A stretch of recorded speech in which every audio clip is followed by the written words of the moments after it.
આ વિડિયો પસંદ આવે તો લાઈક અને શેર કરો। જો સબસ્ક્રાઇબ ન કર્યું હોય તો જરૂર સબસ્ક્રાઇબ કરો અને બેલ આઇકોન દબાવો। અને જ્યારે કણવ વળાવે છે, બેના રે જ્યારે દીકરીને વળાવતા હોય, બહુ અદ્ભુત આપણા કીર્તનો લખાણા। સાસરીએ જાતા જોજે આંખ્યો ન ભીંજાય। આજ કણવ ઋષિ પણ રડે છે દીકરીને વળાવતા। બેના રે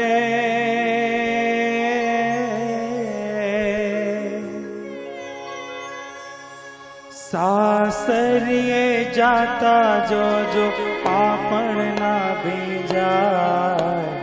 દીકરી તો પારકી થાપણ કહેવાય। દીકરી તો પારકી થાપણ દીકરીને ગાય દોરે ત્યાં જાય। દીકરી તો પારકી થાપણ કહેવાય। દીકરી તો પારકી થાપણ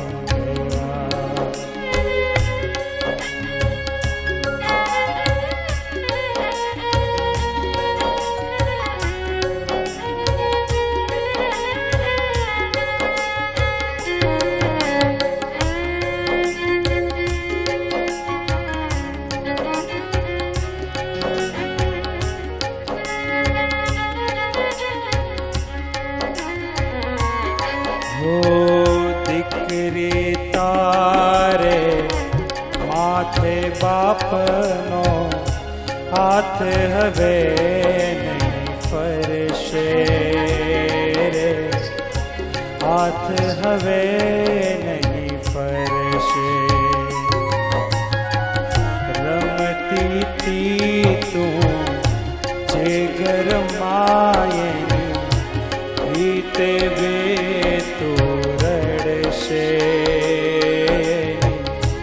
બીતે બે તું રડશે। બેના રે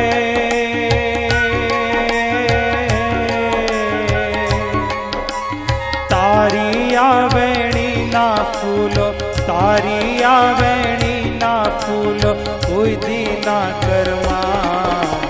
દીકરી તો પારકી થાપણ કહેવાય। દીકરી તો પારકી થાપણ કહેવાય। આજ આ શકુંતલા કણવની પોતાની સગી પુત્રી નહોતી, પણ તોય એને એવી પ્યારથી ને વાલથી પાળી પોષીને મોટી કરી। અને વળાવતી વખતે જે ઋષિને આ દુનિયાના કોઈ હર્ષ શોક નડે નહીં, એ ઋષિને પણ આજ દીકરીનો ભાવ રડાવી જાય। એ શકુંતલાએ કેવો ભાવ આપ્યો છે કણવ ઋષિને કે એક ઋષિની આંખમાં પણ આંસુ આવી જાય। માટે દીકરીઓને કોઈ દિવસ ગર્ભ પરીક્ષણ તો ક્યારેય ન કરાય। સમાજ હવે આ પ્રતિજ્ઞા લઈ। અમારા સ્વામિનારાયણ ભગવાને તો 200 વર્ષ પહેલા ગોંડલના રાજાઓને કહેલું કે તમે જે દીકરીઓને દૂધ પીતી કરી મારી નાખો છો, આ પાપ ઈશ્વર સહન નહીં કરે। કોઈ દિવસ નહીં, ભલે 3 દીકરીઓ જન્મે, દીકરીઓ અને દીકરામાં તફાવત ન સમજો। અને આપણા હિન્દુ ધર્મમાં એક સંસ્કૃતિ બતાવવામાં આવી છે કે કદાચ દીકરો ન થાય તો જ્યારે પહેલી દીકરીને પરણાવે ને ત્યારે એને પિતૃકા ધર્મથી પરણાવવામાં આવતી, કે જે એને પહેલું સંતાન થાય એ એના પિતાને ખોળે બેસાડે એટલે આ એના પિતાને પણ દીકરો, દીકરાનો દીકરો જેમ હોય એમ દીકરીનો દીકરો, એને દીકરો માને। દીકરીઓને મારવી, એને ભણાવવી કણાવી। દીકરીઓ કે પછી નારી જાતિ, આ સંસારમાં નર અને નારી આ આખો સંસારના ગાડાના બે વ્હીલ છે। એક વિના પણ ચાલવાનું નહીં, બેયની સમાનતાની જરૂર છે। આજે આપણો ભારત દેશ નારીનું સન્માન કરતા શીખે, કોઈ નારીનું ક્યારેય અપમાન ન કરો. પતિ હોય તો પતિએ પણ પત્નીને ક્યારેય મારવી નહીં, હળધૂત કરવી નહીં, એને કોઈ દી અપશબ્દો કહેવા નહીં.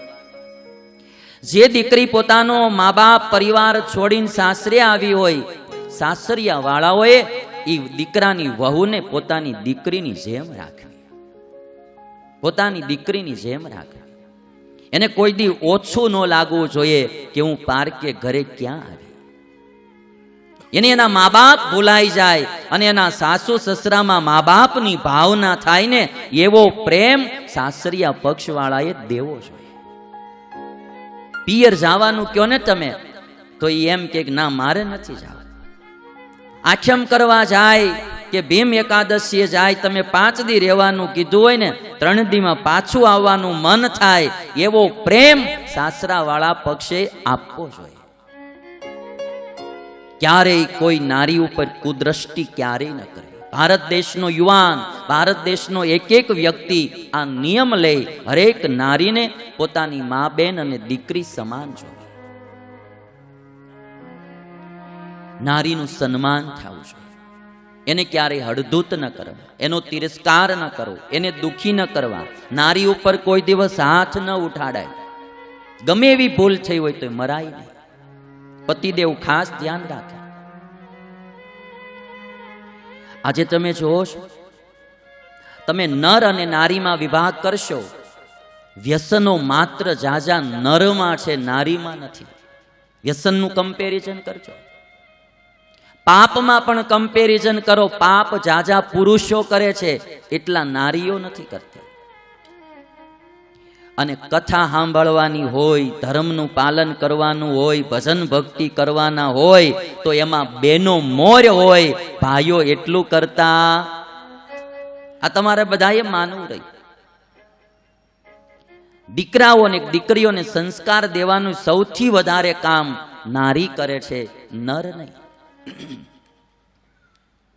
એ તમારે બધાએ માનવું. તમે આમ જોજો કે એ માં છોકરાને દવા પાતી હોય, એ આમ ખોળામાં છોકરાને બેહાડ્યું હોય, પેલા એકાદું બિસ્કીટ દે, મીઠી મીઠી વાતું કરે, મારો દીકરો કેવો મોટો થઈ ગયો, મારા દીકરાને વાળ કેવા સરસ મજાના ઉગ્યા છે, જો હમણાં હું મસ આંજી દઈશ હો બેટા, અને પછી તને એક ગાડી લાવી દઈશ, આપણે મેળામાં જશું ને એટલે તને હું એક મોટર લાવી દઈશ.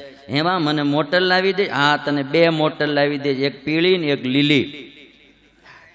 આમ છોકરો ખુશ ખુશ થઈ જાય. અને પછી કે લે બટા, જો આ સરસ મજાની એક બહુ મીઠી ગોળી છે, પી લે. એ ગોળમાં ટીકડી દવાની માખી અને ગોળની ગોળી એને ખવડાવી દે, છોકરો હસતો હસતો દવા પી લે. અને જો એના બા ઘરે ન હોય ને ક્યારેક બાપાને દવા પાવાનો વારો આવ્યો હોય એટલે દવા પી લે.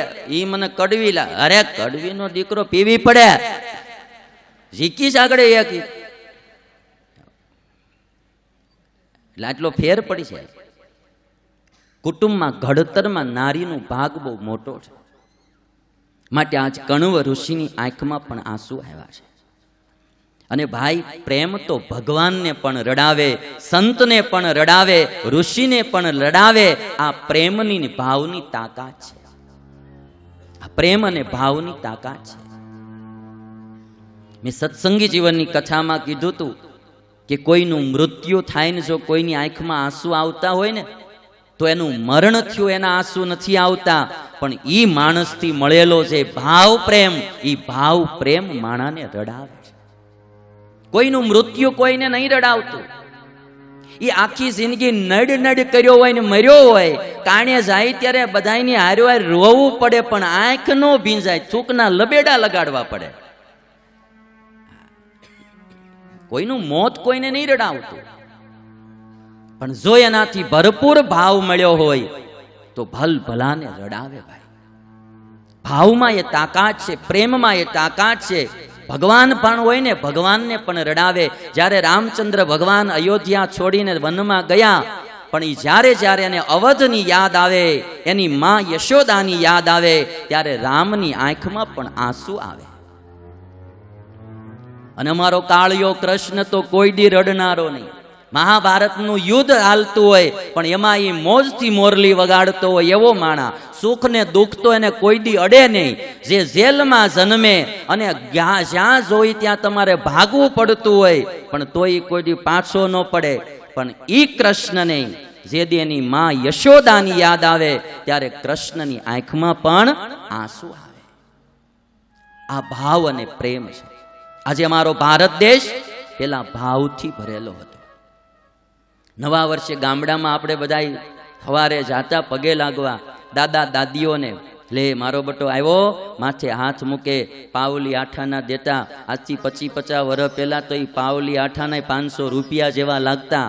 અને જે ભાવ પ્રેમની નદીઓ વહેતી ભાઈ. ગાય વિયાય કે ભેંસ વિયાય એ ખીરું આખા ગામમાં બાંટવામાં આવતું.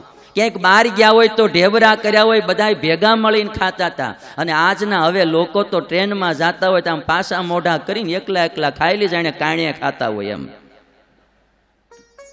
ભાવ પ્રેમ ને સંસ્કૃતિ ગવાવા મળી. આજ શકુંતલા અને વળાવીશ. શકુંતલા રાજાને ત્યાં આવીશ. રાજાને વાત કરી હું તમારી પત્ની છું ને આ તમારો પુત્ર છે. જાણવા છતાં રાજાએ કહ્યું કે મને એ કઈ યાદ નથી, તું મારી પત્ની નથી, મારે તારે સાથે કોઈ સંબંધ નથી. ત્યારે શકુંતલા બેહોશ જેવી થઈ ગઈ. શકુંતલા કે તમે સાચું જાણવા છતાં પણ અસત્ય કેમ બોલો છો? અને ત્યારે શકુંતલાએ બહુ સરસ ઉપદેશ દીધો છે. યોન્યથા સંતમ આત્માનમ અન્યથા પ્રતિપદ્યતે કિમ તેન ન કૃતમ પાપમ ચોરેણાત્માપહારિણા. શકુંતલા કહે છે કે જે જેવો હોય એનાથી બીજી રૂપે સમાજને દેખાડે એના જેવો બીજો પાપી કોણ? આ બહુ મસ્તનો શ્લોક લખાણો છે. યોન્યથા સંતમ આત્માનમ અન્યથા પ્રતિપદ્યતે કિમ તેન ન કૃતમ પાપમ ચોરેણાત્માપહારિણા. તમે જાણો છો કે હું તમારી પત્ની છું, આ તમારો છોકરો છે, અને છતાંય તમે એમ કહો છો કે મને કંઈ ખબર નથી, મારે તારે કોઈ સંબંધ નથી. તો આવું આખું જુદું દર્શન કરાવનારા જેવો બીજો પાપી કોણ? અને આજે સમાજમાં પોતાનું સ્વરૂપ જે હોય એથી બીજી રીતે જે બતાવવું એને મહાભારત પાપ કહે છે. જેને આપણે બીજી ભાષામાં કહીએ પાખંડ, દંભ, ડોળ, છળ, કપટ. જેવું છે એવું બતાવતા નથી, હાવ જુદું બતાવે. તમે જોજો આ સમાજમાં જે માણા ઉઠવાનો થયો હોય ને એ માણા એનું સ્વરૂપ કોઈ દી રિયલ નથી બતાવતો. આ જ્યારે ઉઠવાનો થયો હોય ત્યારે તો એવો એનો ધંધો ફાસમ ફાસ બતાવે ને, જાણે કે 25 ગાડી લીધી ને 25 વેચીને 2 જમીનો આમ લીધી ને 2 જમીનો આમ લીધી.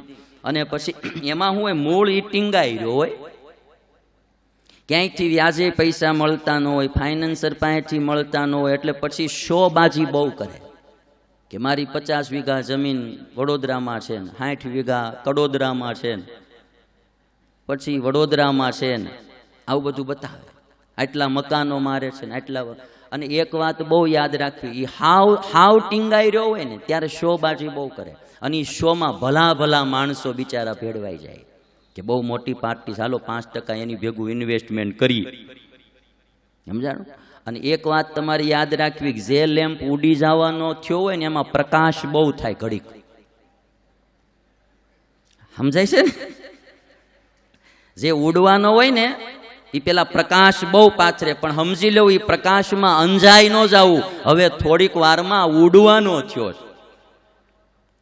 અને આ ઉઠવાનું આજકાલનું નથી, વર્ષોથી આલ્યું આવે છે. પેલા દેવાળું ફૂટ્યું કહેવાતું. સ્વામિનારાયણ ભગવાન વખતે એક સ્વામિનારાયણ ભગવાનના ભગત એ વ્યાજે પૈસા દેતા હતા. એક દી સ્વામિનારાયણ ભગવાન પાસે આવ્યા તો મહારાજ કે ભગત અમારે પૈસા જોતા છે, મંદિરનું કામ ચાલે છે ને તે રૂપિયા જોઈશે. મહારાજને કે મહારાજ પણ થોડાક દી ખમાય એમ હોય તો કયો ને, મેં વ્યાજે દીધા છે, મહિનો પૂરો થાય ને તો મારે હું વ્યાજ પૂરું આવી જાય એમ. અઠવાડિયું 10 દી બાકી છે. મહારાજ કે એમ નહીં, અમારે તો આજ ને આજ રૂપિયા જોઈશે, લાવી દો. પણ તો મહારાજ મારે વ્યાજેથી લઈ આવવા પડશે એની પાસે. મહારાજ કે જે થાય પણ અમારે પૈસા જોઈશે. સ્વામિનારાયણ ભગવાન કે ભગત ગયા અને જેને વ્યાજે રૂપિયા દીધા તેને કે ભાઈ મારે તાત્કાલિક રૂપિયા જોઈશે, લઈ આવ્યા. સ્વામિનારાયણ ભગવાનને આપ્યા. સ્વામિનારાયણ ભગવાન કે આ રૂપિયા અમાર નથી જોતા. એટલે પણ તમે મંગાવ્યા શું કરવા? મહારાજ કે તમારી ઘરે લઈ જાઓ ને હાંસવીને પટારા મૂકી દેજો. અરે પણ તો પછી તમે મંગાવ્યા શું કરવા? મારે વ્યાજ પૂરું આવી જાત ને. મહારાજ કે વ્યાજ પૂરું ન આવત, મૂળગા જાતિ થોડાક દીમાં દેવાળું ફૂંકવાનો. એટલે બહુ ધ્યાન રાખો. એટલે જો હું તમને બધાને બહુ જગ જાહેર સાવધાન કરું છું. બહુ મોટું ટીલું હોય ને બહુ મોટો ચાંદલો કર્યો હોય ને તોય સાવધાન રહેજો. એ પછી પાડવા આવ્યો હોય નક્કી વાત હોય. ઘણી વખત તો અમુક ને બહુ રૂપિયા જોતા હોય ને સમાજના, એટલે પછી તમારે એકાદા બે ઉત્સવો કરાવે મોટા મોટા, અને આમ હો પાડે ને એન્ટ્રી પાડે, અને પછી જાજાને એમ થાય કે બહુ સારું છે, અને જાય એની ભેગા, અને પછી માળો ગુલી મારીને વયો જાય. આવાથી નહીં સાવધાન રહેજો. હગાવાલામાં બહુ સાવધાની રાખ્યા છે. બીજી રીતે બતાવ હોય એનાથી જુદું બતાવું. આ માણાનો સ્વભાવ છે. તમને જો એક ભાઈ બતાવું, આખી રિક્ષા જાણે દાંતથી ખેંચતો હોય ને એવું દેખાય છે. તમે જોજો.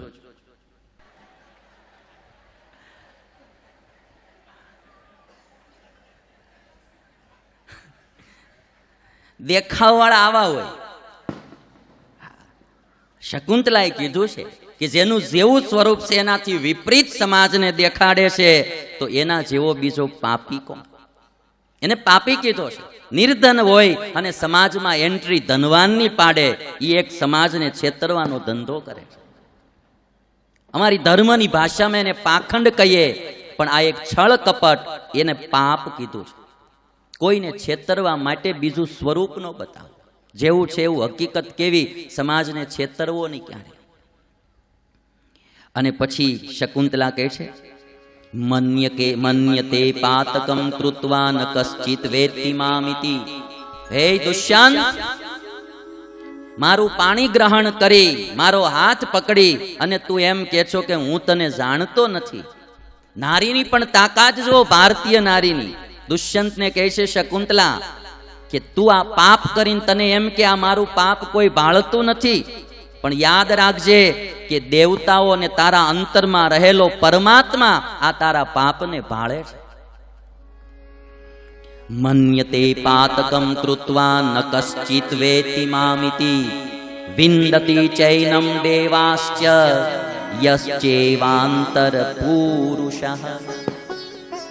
તારા અંતર આત્મામાં રહેલા પરમાત્મા આ પાપને જાણે છે.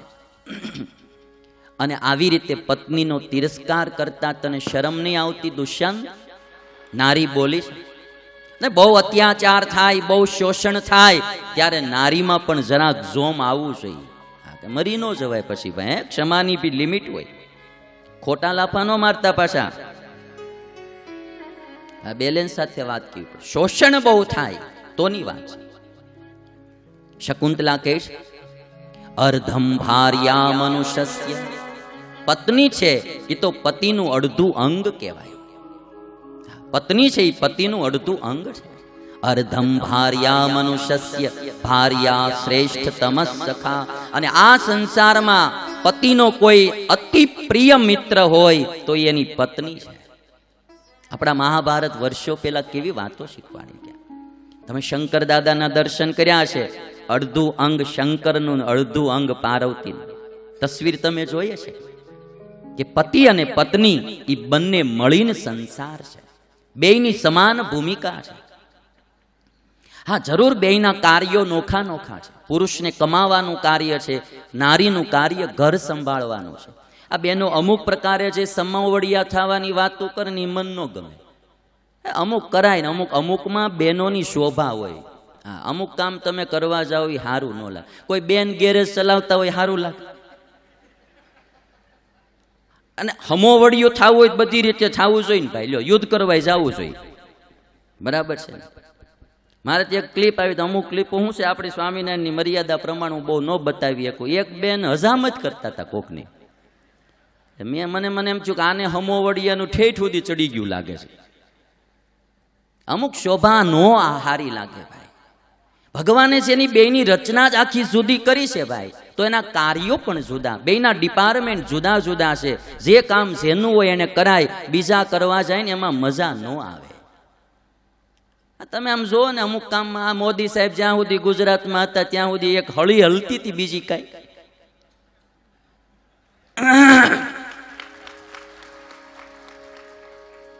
અમુક કામ અમુકથી થાય, અમુક કામ અમુકથી ન થાય. એ તરત આમ આને ઓન ધ સ્પોટ નિર્ણય લઈએ કે ઓલા નિર્ણય ન લઈએ. જો તમને આ વિડીયો પસંદ આવે તો લાઈક કરો, નીચે કોમેન્ટ બોક્સમાં તમારા વિચાર લખી મોકલો. સાથે સાથે આ વિડીયો તમારા મિત્રોને ફેસબુક, વોટ્સઅપમાં શેર કરવાનું ભૂલતા નહીં. અને વધુ વિડીયો માટે અમારી આ ચેનલને સબસ્ક્રાઇબ કરી બેલ આઇકોન જરૂર ઓન કરજો. યુટ્યુબના માધ્યમથી કથા સાંભળતા ભક્તોને જય શ્રી સ્વામિનારાયણ. માનવ કલ્યાણ માટે જીવન સમર્પિત કરનાર પરમ પૂજ્ય સત્શ્રી, જેમની અમૃતવાણીથી કેટલાય લોકો વ્યસનમુક્ત થયા છે, કેટલાય પરિવારોમાં એકતા વધી છે, સમાજમાં પ્રભુ ભક્તિ, દેશભક્તિ, ગુરુ ભક્તિ, માતૃપિતૃ ભક્તિનો સંચાર થયો છે. આવી સમાજના કલ્યાણરૂપ કથાના પ્રચાર પ્રસાર માટે તમારા જન્મદિવસ, મેરેજ એનિવર્સરી, પુણ્યતિથિ અથવા કોઈ પણ દિવસે ડોનેશન આપી આ પુણ્ય કાર્યના સહભાગી બનીએ. યથાશક્તિ ડોનેશન આપવા માટે સંપર્ક 990444 17000. જય શ્રી સ્વામિનારાયણ.